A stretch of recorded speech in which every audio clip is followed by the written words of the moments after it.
अस्सलाम वालेकुम। अल्लाह ताला तुम्हें उसी से आज़माता है जो तुम्हें सबसे ज़्यादा महबूब होता है।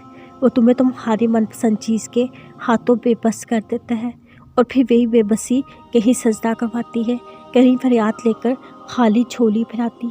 नामुमकिन अल्लाह के लिए कभी भी कुछ नहीं होता। वो नामुमकिन तुम्हारे लिए बनाता है। फिर जब तुम मांगने का तसलसल नहीं तोड़ते तब वो देने के वसीले बनाता है। तुम अपनी मर्ज़ी से दुआ नहीं करते, अल्लाह तुम्हें दुआओं पर मजबूर कर देता है, क्योंकि वो तुम्हारी चाह पर बहुत पहले से राज़ी होता है।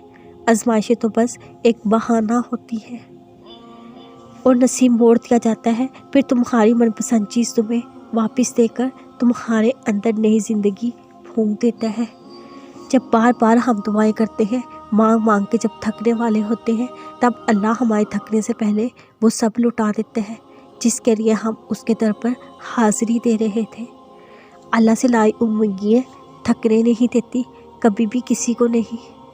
तुम अल्लाह से अपनी चाहत की मांग करते हो सुबह शाम, तो क्या कभी अल्लाह की चाहत को कबूल किया है?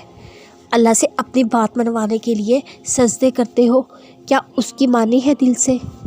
क्या कभी बिना किसी गर्ज के अल्लाह के हजूर पेश हुए हो? अल्लाह की रज़ा में खुश हुए हो?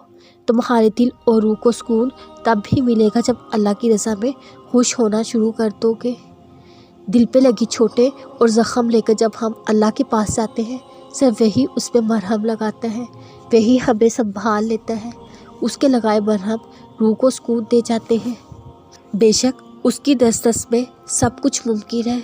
क्या पता ये देरी नामुमकिन से मुमकिन तक पहुँचने का मुख्तसर सा वक्फा हो।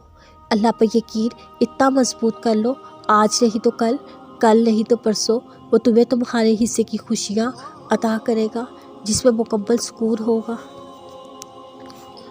तुम एक कदम बढ़ाओगे, वो 10 कदम तुम्हारी तरफ आएगा। तुम एक बार आवाज़ दोगे, वो सिर्फ तुम्हें ही सुनेगा। सिर्फ अल्लाह ही है जो तुम्हारे पलटने का इंतज़ार करता है। तहज्जुद पढ़ने वाला अल्लाह का बेहद लाडला होता है। जब लाडला कोई फरमाइश करे, अल्लाह कैसे न उस फरमाइश को पूरा करे। तहज्जुद के सजदे बड़े अनमोल होते हैं, उन पे सब कुछ बनवा लेने की ताकत होती है। तभी तो ये इबादत सबको नसीब नहीं होती।